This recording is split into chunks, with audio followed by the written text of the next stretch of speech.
England doing it again. Michelle Agyemang scoring once again to save our bacon, coming on in the 85th minute, scoring in the 96th. This was just the third goal of her England career on her fourth cap. I mean, as England debut years go, this couldn't have gone any better for someone who has just turned 19 in February. Her dad was in the stands. He looked like the most proud man on the planet. It was a beautiful moment. They panned over to him. The crowd obviously went wild after the game. There was, chants of sweet Agyemang, sweet Agyemang. So good clever. times. Honest to God, I mean, you've got to give some credit to the English fans, really. Their ability to be so adaptive and creative to these situations has been second to none. But my God, did this youngster once again come up trumps to save us? I didn't think it was possible. I thought that we were out. I thought that our luck had run dry. I thought we'd been so jammy with the Sweden game. I was like, actually, I think our cards are just marked in this one. This is just not going to go to plan at all. But up pops Michelle Agyemang, 90 plus 6 minutes. I couldn't believe it. I think it's something that the players have talked about a lot, of this belief that every minute of the game is a moment that they can turn into something, and that they really believe they can score. I wish they'd passed some of that on to us, because I think once you get to into injury time and you feel like everything England is creating is just going inches wide or inches over, or there's a body on the line, and you just think it's going to be one of those games where it's not going to happen. And then England are always like, oh yeah, like Chloe Kelly, oh yeah, no, totally knew that was going to happen. Tell us, give us that kind of belief, because it's not fun to watch. I got this shot of the screen, because obviously every goal happened the opposite end to me, which was really useful. But I got a shot of the screen at 90 minutes, and it was Chloe Kelly lining up to take a corner. So it's a picture of her back, the flag next to her, and then above it says Italy 1, England 0, 90 minutes. And it's photos that precede, rather than unfortunate events, fortunate events, because it just seemed like that was it. I took a picture of that to be if they get back into this somehow, that's a cool picture to have of this is where they were. This is how close they were. I said it in the chat, start Michelle Agyemang, because having to go through another 90 minutes, 120 minutes of that. Could we bring her on for 5 minutes at the beginning, for 10 minutes, 20 minutes? This is a complete whatever. 180 for you. I will just 100%. flag this. You were very, yeah.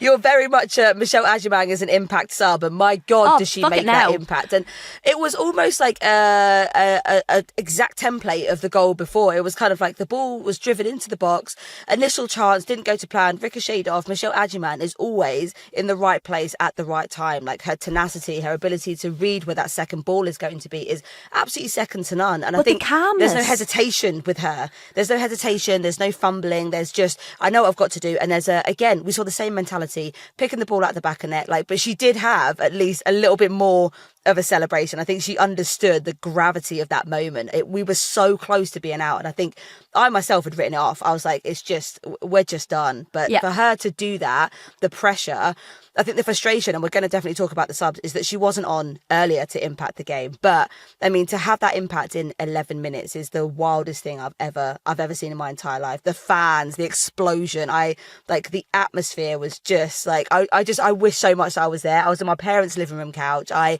exploded, nearly hit this little light fitting. There was just chaos everywhere, drinks falling over. I lost my shit, man. I think understandably we're talking about her unbelievable goals, as we should, but perhaps what you don't see when the TV camera is obviously following the action of the ball is her movement off the ball and what she does off the ball, how she steps up defensively, how she stretches the play, how even when England were, defending, she was always offering that option. She has a maturity about her when the ball goes forward. And there were times when a ball would be lofted forward and it'd be just Michelle Agyemang up there.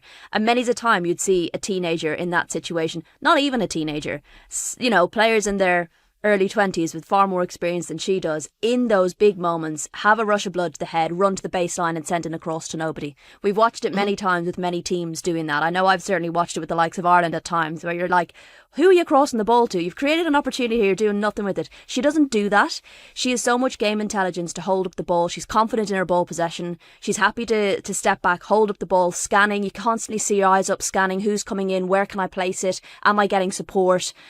And that is like such a maturity in terms of game intelligence for a 19-year-old. So yes, she can score goals in the biggest bloody moments, but also what she does off the ball, what she does on the ball for others is so kind of beyond her years that not only can she score them, she can potentially then create those opportunities and create those moments for England. And, you know, yeah, at the time I spoke about impact subs, but I think as each game goes on, the subs come on later and later, and I just don't think I could sit through another game where Sarina adds another 5 minutes onto when she's bringing the subs on. Like, so maybe we could just get beyond the 90 and come back around to 5 and like bring them on then.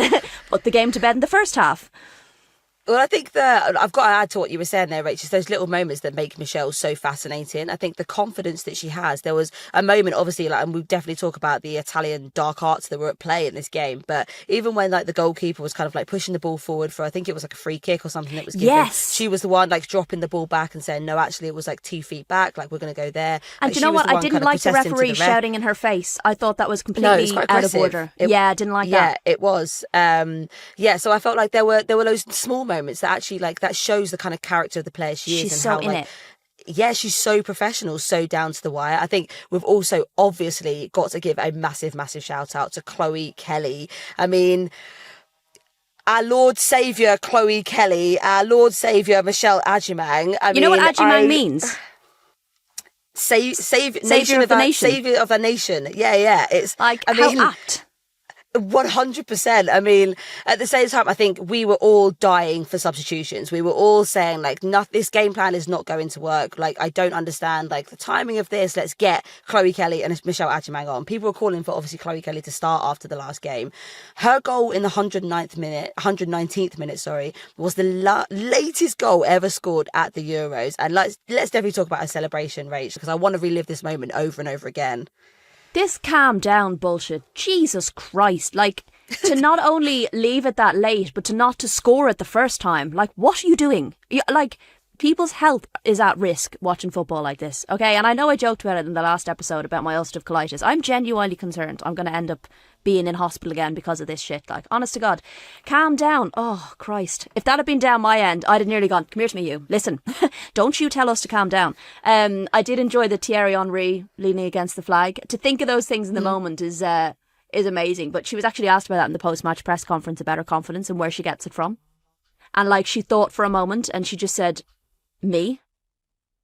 I get my confidence from me. She spoke about, you know, in January, she thought about quitting football and the support of her family around her and how that gave her confidence. And, you know, they're the kind of stories in football where you just think, like, what can change in kind of 6 months' time. So, yeah, incredible. And I think every time she comes on and does that, it gives her confidence to come on and do it again in the next game. I still, like, obviously we'll talk about the timing of the substitutions, but, like, there's no questioning what those two can do. So I don't understand why, in such a short space of time, so I don't understand giving them so little time to do that. Because at some point, and it's the same with Chloe Kelly's penalties, at some point it's not going to work. She was always going to miss a penalty eventually, right? And she's scored some huge penalties, some big penalties and big moments in big games. There was always going to come a time where a penalty was going to be missed or saved. Understandably, the reaction of both Toon and Kelly to immediately follow up, because let's be real, like, not players don't always do that, right? You miss a penalty, you're devastated, you're gutted, oh my God, this is a semi-final, it's injury time, or, you know, I cut extra time, no, there was none of that. It was immediately following up, the two of them, to ensure that ball went in. And I saw people being like, I don't like those rules. Well, tough shit, they're the rules. Rules are rules. If you don't like England, I get it. But Toon that had scored on the replay. Same. It looked like Toon. But to complain about the actual rules, like, you know, is a bit ridiculous. It is what it is. But, yeah. Well, to best sum up things, I think we should leave it to Esme Morgan. Come on! Goodness me. Goodness me. Goodness That's the me. most polite British That's what response I was thinking. ever heard. So like a game that was literally on the brink of death. That is absolutely incredible from her. And we'll definitely talk a little bit about her. I think we should now get stuck into what actually went on in the minutes before, all of the drama at the very end. Like the last half an hour was absolutely gut wrenching. But I think for those first 70 minutes, Rach, there's a lot to dissect, because I think bar the first 5 minutes where I did feel there was a confidence from England, we were passing the ball. It kind of felt like actually we're in a bit of a flow of things. It became a very, very tough battle. Despite having 24 shots, England just struggled to create absolutely anything clear cut, really. I mean, the Lionesses attempted almost 50 crosses with very mixed results. But I mean, what was your take on that, particularly the first half? Because obviously going down a goal in the 33rd minute, you could feel the goal coming. You could absolutely feel the goal coming. I didn't think we were creating enough chances. I didn't think there was the momentum there. It looked a little bit flat. I think there were parts of the games that, and I always hate saying this, that were quite boring. There wasn't much happening. It felt very cagey. I would disagree. I actually think England were the better team in the first half. In the opening 20 minutes or so, it was just constantly England coming towards me, England coming towards me, England coming towards me. Italy got that goal against the run of play. And I know everyone's desperate to say how shit England were. This wasn't how England played against Sweden. They looked confident. I think the problem with England in the first half was they played it too safe. They were too passive. They were trying to break that Italy back five. You know, they're playing 3 at the back, so 5 when they're defending. They tried to break that back 5 slowly. So they were trying to draw them out by slowly recycling the ball and coming back around. And I think actually there's 2 ways of doing it. You do it quickly, you do it fast. You zip the ball around, you drag the players out, you force them to come and chase you down, or you do it slowly in the way they did, and maybe less experienced teams will be more enticed to come out of their positioning and create those spaces. Italy were not that inexperienced. They had their game plan down to a T, and they were not being enticed out by that slow recycling. And actually what England needed was more pace. For me, I didn't feel like the goal was definitely coming from Italy, because they hadn't really created that much in the opening kind of 20 odd minutes or so. But the fact that it reminded me, there was moments of, I thought about Laurent Bonnadet, who we have quoted numerous times on this pod, of doing the same thing over and over and expecting different results is the definition of madness. And there was an element of that as the game went on, where I thought, okay, going wide, sending crosses isn't working. Stop doing that. Like, that was getting really frustrating. And I think England did create moments in the opening 10, 20 minutes. Russo had that opportunity, absolutely should have buried that, put it slightly wide. LJ had 2 opportunities. She'd one with the outside of the boot, which I think was fizzed at her, so she didn't have a chance to kind of wrap her boot around it, and ended up going with like the outside of the boot. If that had been scored, it would have been ridiculous. And she had another opportunity then, which came after she'd rolled that ankle again. It's the same ankle that she hurt during the Sweden game, and I just think had she taken that on a fitter ankle, if we put it that way, you would expect a trademark LJ finish, but I just don't think she could get the power behind it. So they were creating, but it just felt like every time that kind of attack happened and it didn't go their way, their heads just kind of seemed to, their shoulders dropped, and in comparison the Italians were like, yeah, we're in this is working, this defensive situation's working, we're comfortable. The longer the game went on, the more comfortable they looked, the more they were like, just push them wide, let them send it in, we're alright, there's enough of us back here to clear the ball. They're not figuring it out, and that's been a problem I think at times. England take too long to adjust in games, and leaving it until the fucking 96th minute is too bloody long.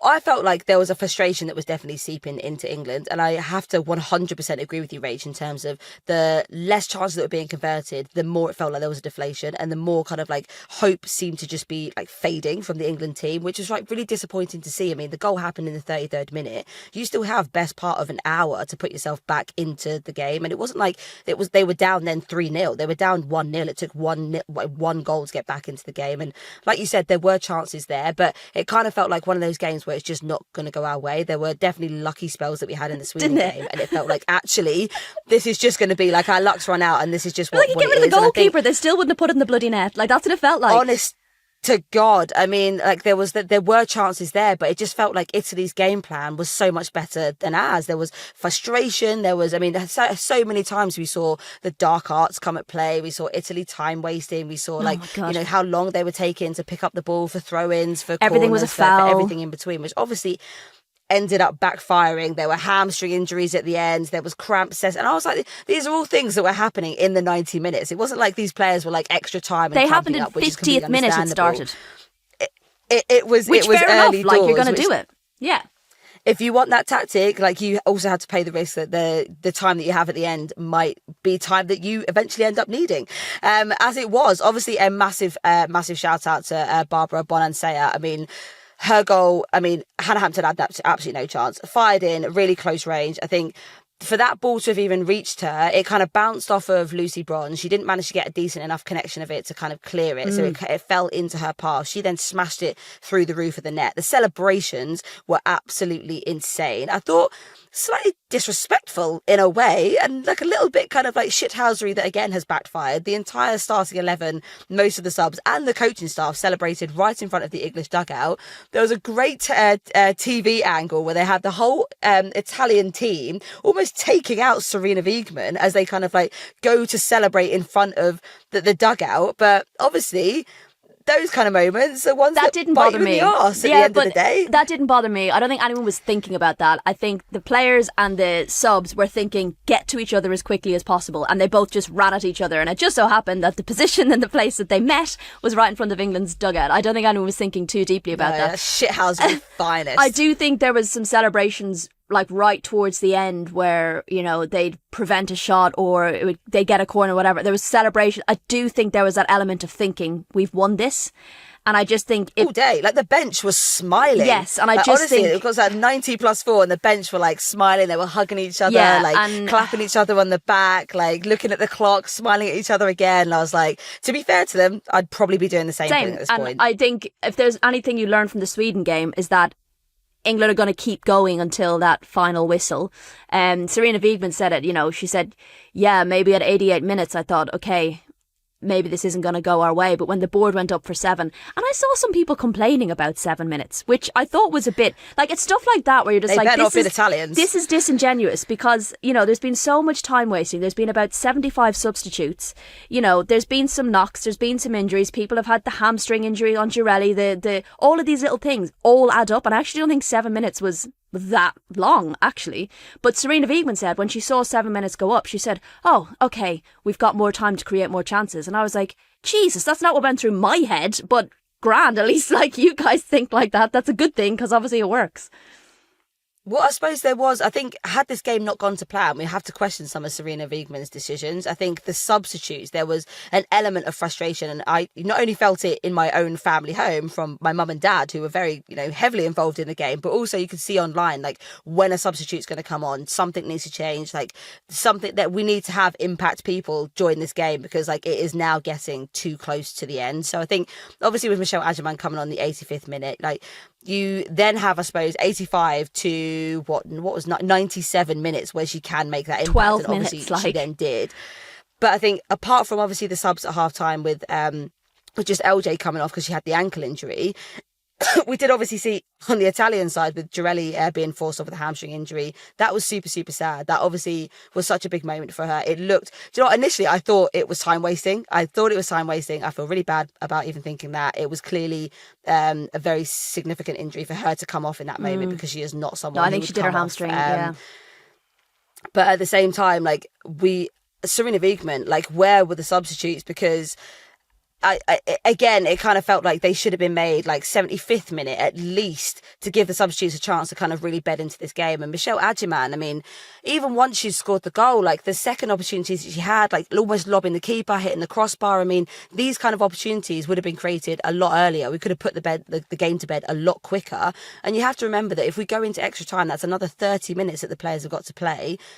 Especially when you're leading up to a final, like those kind of things really matter. Like putting the game to bed in full time is what you should be going to. Yeah, I think there was a real kitchen sink element where it was just throw on every single attacker. And yes, I was the same. I was like, where are the substitutes? It almost felt like the team were a bit like, it's not fucking working. Like, we need something else. Where it almost felt like from the team, they were like, give us some fresh legs, give us the impact players, you know. And obviously when they did come on, you know, Aggie Beaver-Jones came on for, I think, Leah Williamson. You know, there were some really interesting subs where you're like, oh, she came on for Russo, but like Leah Williamson came off for Agyemang. That's who it was. And you just kind of thought, okay, England are rolling the fucking dice here because you don't see that a lot from Sarina Wiegman. Change formation, throw everything on, and then you're suddenly thinking, I asked her about this post-match. I said, what was going through your head when you had to there's a risk there, right? You're sacrificing defenders for attackers because you need a bloody goal. But you get an equaliser, you now have to play 30 minutes. You know, you've got you're starting to wonder who's going to be defending here. It was 3 at the back at one point. You had players playing, and I think England do need credit for this. You had players playing completely out of position and absolutely putting in a shift. You had Clinton in the 6, you had Toon in the 8 at one point, Beth Mead was in the 10, you had Lauren Hemp playing wing back. Like, players were doing a job all over the pitch that was not their natural position, and that is because of this decision of bringing substitutes on late, leaving yourself with a mountain to climb in the final minutes, having to roll that dice, take off defenders, throw on another attacker, and then you leave yourself in this 30 minutes of going, okay, how is this top-loaded, attacking heavy team now going to defend in this 30-minute situation? Players are tiring. So I do think they deserve credit for the shift they put in that extra time when they were completely pulled in different positions. And I thought players did a really good job of being able to do that, which I think deserves a little bit of credit. Definitely. 100%. And I think also a massive shout out to Hannah Hampton. She didn't have a shed ton of things to do, but what she did, I think, like, she came out to claim. I think she was confident in the area. But obviously, Italy had a massive chance to win the game from a corner just after those subs were made. Emma Severini could only boot the ball into Hannah Hampton at close range twice. So it was like a close range shot, and Hannah Hampton kind of like smothers it with her body, ricochets off her, then she sort of bounces back. Hannah just about managed to get a hand to it, and then it's safe. But like, those kind of moments where she's not been called into action for like large parts of the game, to then pull out a double save like that, which keeps England in the competition, like that game was made up of moments, like pivotal moments throughout, which could have changed an inch this way, an inch that way. What we're talking about today, you know, a little bit here, a little bit there. It was those little, you know, a game of inches, and that famous Al Pacino speech in Any Given Sunday where he talks about like inches, you know, and you just think about balls drifting over the bar, drifting wide, just could have gone over Hannah, you know, all of those little moments. It's amazing what it comes down to when you break it down. Honest to God. But you could sense then the frustration, the fear was starting to creep into the Italian side that this wasn't going to go their way. So much so that Italy's manager, Andrea Soshin, was incensed by the penalty decision and even decided to storm down the tunnel. He was incensed by a lot, to be fair. Yeah, he was a very expressive, it was kind of like a stereotypical expressive Italian manager. I think like you could tell how he was thinking and feeling about the game by just looking at the TV, which was very much panned onto him. I thought there was a really, really gorgeous moment with Jess Carter also being subbed on at the very end of the game to a huge reception. Like the roar from the fans was absolutely incredible. Obviously, it has been in the news very recently. She revealed a couple of days ago that she'd been racially abused since the tournament began. Obviously absolutely abhorrent. Like, it doesn't matter, like 100% we're all for, you know, holding players to account for, you know, the performances they put in. Critiquing 100%. Like, you critique players, like, you know, when they haven't performed well, like, absolutely all day. Taking it into a racial space or a homophobic space, like, absolutely vile and abhorrent. And I guarantee it'll be the same people that have held or like fought like put racial abuse to Jess Carter, who'll be celebrating the Michelle Agyemang goal in the same way. And I fucking hate the lot of you. The England squad decided against taking the knee just before kickoff and instead linked arms with each other in a show of support for Jess, which was also a really lovely moment. And I think they put out quite a few statements, which I really, really was appreciative of in terms of, you know, really showing their thought and understanding around it. Obviously, had spoken to Jess about how she wanted to approach the game and approach that moment, and I thought that was a really, really lovely touch from everyone. So yeah. It's a brave thing to do, to address it the way she did, head on in the middle of a tournament. I think that takes a huge amount of bravery. So I just think massive respect to that. It was spoken about post-match.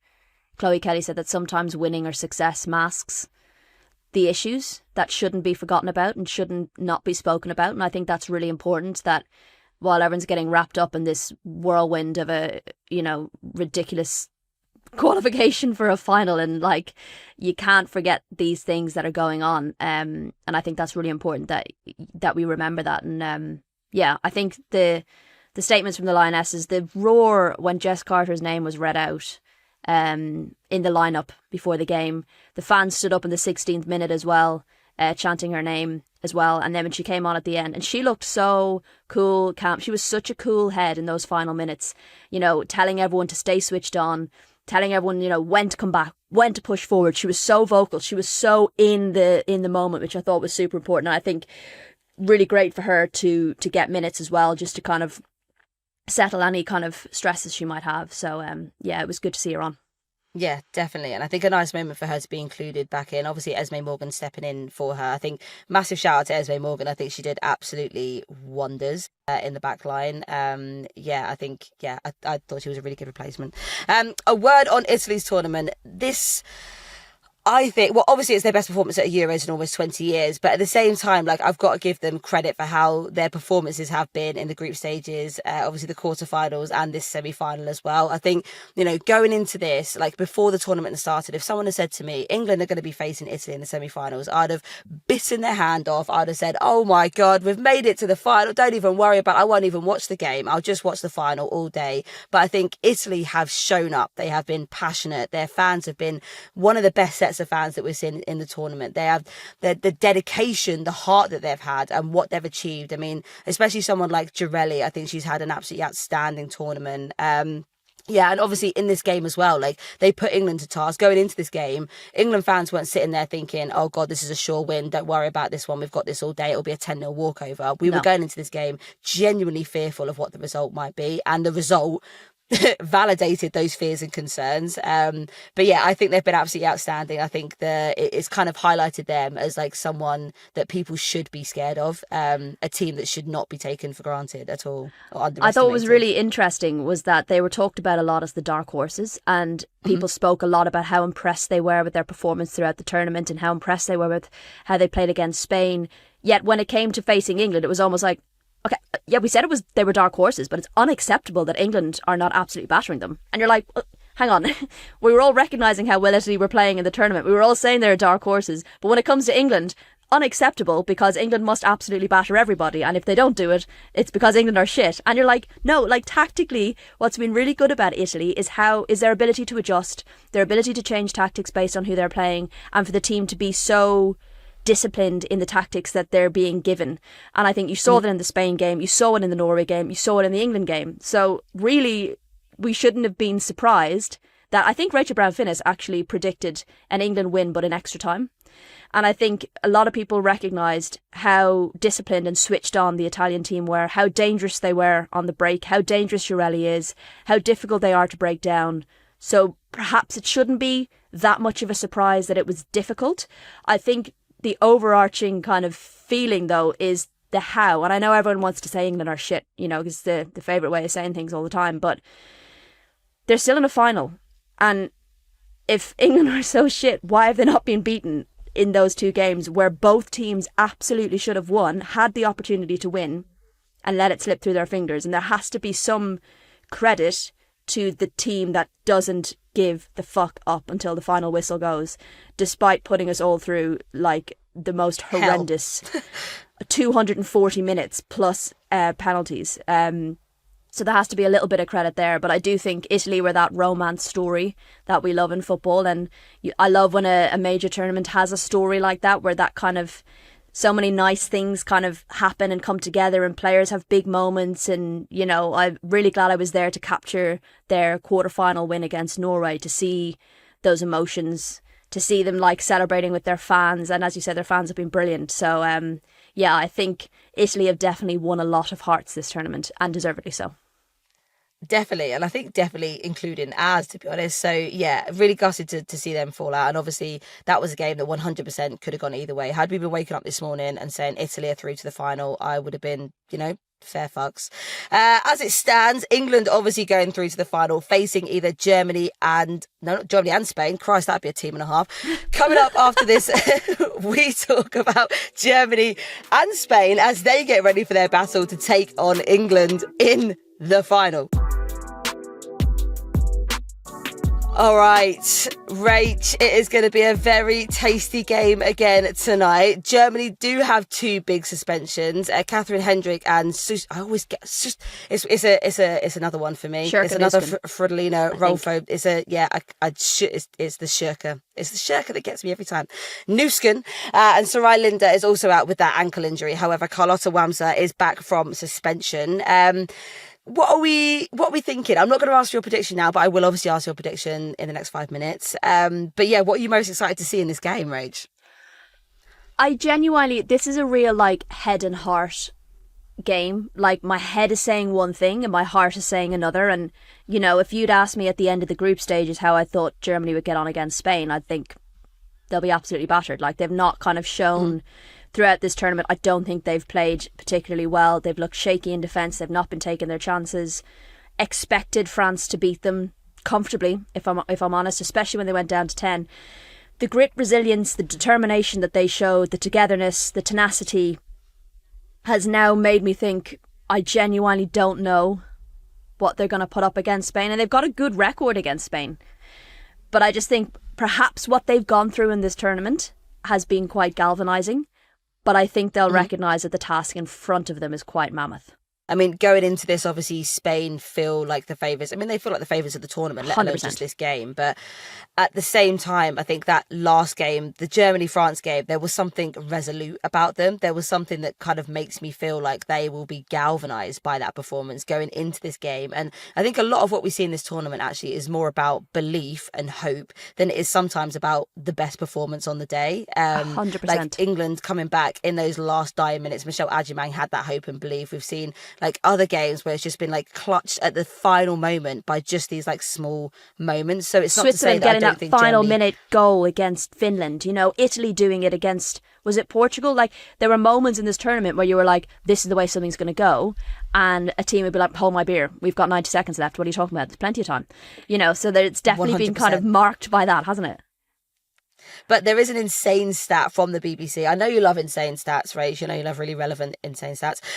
Germany have been in the lead for just 82 minutes at this tournament. So bearing in mind that you would have played, 3 games in the group stages, 1 game at the quarterfinal. So 4 games in total of 90 minutes. That's 360 minutes possibly. And Germany have just been the lead for 82 minutes of the tournament. So the thing is with the German team, they know how to deal with and come back from adversity. Like that's what that stat's telling me. That stat's telling me, yes, they could be doing better in the tournament, but also to get to the semi-final and only having been in the lead for 82 minutes of that, like that's a resilience and grit and determination that we're talking about, right? Surely. Yeah, just not to bring it back to the Lionesses, but I think I saw a stat that said the Lionesses had been in front for about 4 minutes in the knockout stages. So which is ridiculous. But no, you're right. I think every kind of moment that they've gone through has brought them together more and more. And I think, you know, we talk about those little moments.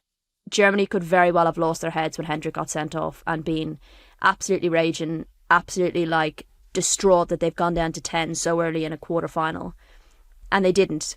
They were able to turn that round. And like, you know, it shows the way they can defend. It shows how gritty they can be defensively, which arguably should be a difficult thing for Spain to break down.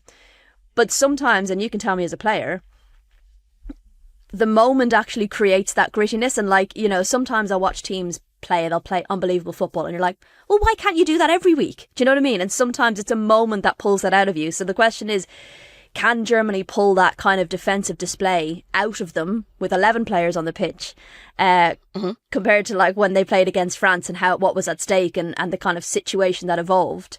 And that's the kind of head and heart situation. You're like, well, I know they could actually do that. They could frustrate Spain. We've seen Switzerland frustrate Spain with a really dogged, you know, disciplined 60 minutes of good defending and harassing and harrying. And you know, I know you're going to bring up this quote from Olga Carmona when asked about Germany. She said, we already know them and they're always tough, but we're a sledgehammer team and we're going to go all out. And I just I love that. But I think something Germany have and what we've seen is the likes of Hoffmann, Schuller, Jules Brand, like balls over the top. Their direct running can be absolutely lethal. We saw Brand's goal against Sweden was an unbelievable goal. And that is something that Spain struggle with. So, you know, there are opportunities, but the head is like, I can't look past Spain. I think I would definitely back you in terms of Spain being the favourites and probably the most likely winners of this game. But at the same time, I think we have seen vulnerability in Spain. We saw it in the group stages. They've conceded goals. We saw it in the game against Switzerland. They got frustrated. It took 66 minutes for that first goal to go in, and Switzerland also did have their chances. Like, we know that Spain are going to play that high line. We know they're going to commit players forward. Like, we also know that then that exposes them on the counter-attack, and that particularly on the wings we saw in the Switzerland game, where there are those opportunities to drive forwards and create sometimes really clear-cut 1v1 chances. So I think there is going to be that kind of element of Germany, like, making sure that I suppose their game plan is very honed in to the fact that they're going to have to hunker down, but also going to have to take their opportunities when they do come, which against Spain are far and few between, but they are not invincible. No, but you also have to factor in they've had an extra day's rest and they haven't played extra time. And, you know, England looked leggy against Italy at times, and you can see how much, especially not just physically, but emotionally, those kind of games take out of you. Like, you saw at the end of that Germany-France game, that explosion of emotion. Like, they were exhausted, exhilarated, and, like, I guess that's the job of, you know, professional athletes and all the people behind the scenes is bottling that, using it, getting them rested, getting them relaxed, getting them recovered, for a massive, like, to have to then go after spending 120 minutes chasing the ball against France. You now have to go and do it against the best team in the world. 100%. I think the one thing that Germany do have on their side is history. Spain have never beaten them. Germany also won their last meeting in the bronze medal match at the Olympics last summer. This would also be Spain's first ever Euros final should they make it. There's a lot of pressure on the Spanish team in terms of what they're expected to do this tournament and break their own, like, break history, I suppose, in a way. 100%. Yeah, I think it's like, they're human. You know, we saw, I think part of the Switzerland thing as well was the fact that they were up against this partisan 25,000 plus Swiss fans, the noise in that stadium. They are human. And yes, a lot of these players have experienced huge crowds, huge noise, but, you know, it is something else that they have to contend with and something else that they have to prepare for. So, of course, it's going to be an emotional and a big moment, but they're going to draw on those experiences that they have within the squad to make sure that they are, you know, hugely focused. And it's something I was thinking about when it came to the Italy-England game and some of the other games I've seen where, like, almost like the benefit of the anthem that you have to kind of really G you up before a game. And I think some teams, some countries have these really kind of powerful anthems that teams really get into, really sing, really let it out, let that kind of emotion and pride. And, you know, it can go one or two ways. It can either completely send you too emotional, or it can really get you up and ready for a game. And I feel like we saw that with Italy. They were so up for it, so ready for it, proudly singing that anthem, roaring that anthem. And then you come up against, like, Spain. I don't think there's any lyrics in the Spanish anthem, which I find really interesting. There's not many anthems where there's not lyrics. And, like, it's almost a moment to get you all together and be like, come on. So it must feel really weird to stand in big occasions and, like, not actually be singing the anthem. Do you know what I mean? Like, even Italy were doing ba ba ba ba ba in the bits where there were no lyrics. Do you know what I mean? They always start swaying at a certain point. So I just find it really interesting, those little moments where you can use little things just to give you, like, a little bit more energy. And that one always stands out to me at major tournaments, the anthems. 100%. I think it's going to be super exciting just to see the kind of fan reaction to this one, because I think this is going to be, I feel like it's a battle of the titans, this game. So I'm really excited to see how this goes down. And to be honest, I can't really call it. There's a sneaky part of me that thinks Germany might just steal this, but, like, Spain are so friggin' dominant. Why wouldn't they? Like, it's like, yeah, I'm actually going to go Germany. I'm actually going to go Germany for the win for this one. Rach, go on. My head says Spain. My heart says Germany. Which is, I genuinely, like, Spain should. Mate, you've got to pick. I'm not doing this fence-sitting nonsense. Come on, you're better than this. Okay, I'll say Spain just to go opposite to you. All right, great. Well, there is a beer riding on it, so when you're back, it's a Swiss beer as well, so that's at least 13 francs.